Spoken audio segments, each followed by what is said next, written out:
கவிதா, இங்கே பாரேன். நம்ம குருநாதர் மாசி ஐயாவோட இந்த வீடியோவை இப்பதான் பார்த்து முடிச்சேன். மனசுக்குள்ள இருந்த எத்தனையோ குழப்பத்துக்கு இதுல விடை கிடைச்சிருச்சு.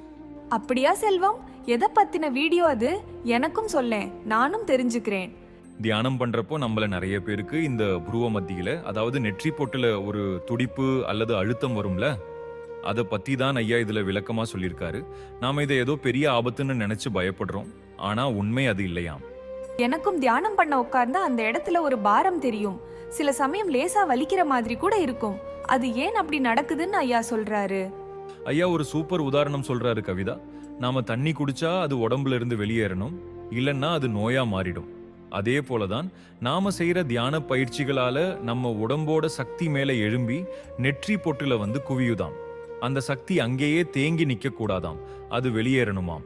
சக்தி வெளியேறணுமா? அது எப்படி செல்வம்? நெற்றி பொட்டு வழியா சக்தி வெளியேறுமா என்ன? நிச்சயமா. அங்கதான் ஐயா திருமூலரோட அன்பே சிவம் தத்துவத்தை விளக்குறாரு. இந்த சக்தியானது கீழ் நோக்கி போனா அது காமம், ஆனா அதுவே மேல் நோக்கி வந்து நெற்றி பொட்டு வழியா வெளியே வந்தா அதுதான் அன்பு. இந்த அன்பை நாம மத்தவங்க மேல காட்ட ஆரம்பிச்சா அந்த அழுத்தம் தானா குறையுமாம். அப்போ தியானம்ங்கிறது வெறும் கண்ணை மூடி உட்கார்றது மட்டும் இல்ல, நமக்குள்ள இருக்கிற அன்பை மலர வைக்கிற ஒரு கலையா? சரியா சொன்ன கவிதா. ஒரு ரோஜா செடிக்கு நாம போடுற எரு நாற்றமா இருக்கலாம், ஆனா அது செடி வழியா மேல வந்து பூவா மலரும் போது வாசனையா மாறுதுல. அதே போல நம்ம கிட்ட இருக்கிற இந்த சக்தியை அன்பா மாத்தி உலகத்துக்கு பார்ப்பணும். இதத்தான் சமாதி நிலைன்னு சொல்றாங்க. அன்பை தேக்கி வைக்காம மத்தவங்களுக்கு பகிர்ந்துகிட்டா மரணமே இல்லையாம். கேட்கவே ரொம்ப ஆச்சரியமா இருக்கு செல்வம். ஆன்மீகத்தை இவ்வளவு எளிமையா புரியற மாதிரி மாசி ஐயா விளக்குறது பெரிய விஷயம். எனக்கும் அந்த லிங்க் அனுப்பு, நான் இப்பவே பார்க்கிறேன். கண்டிப்பா கவிதா.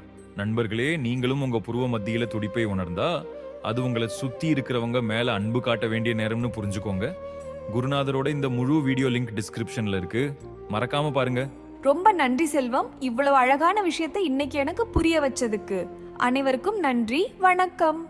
நன்றி கவிதா. அனைவருக்கும் நன்றி, வணக்கம்.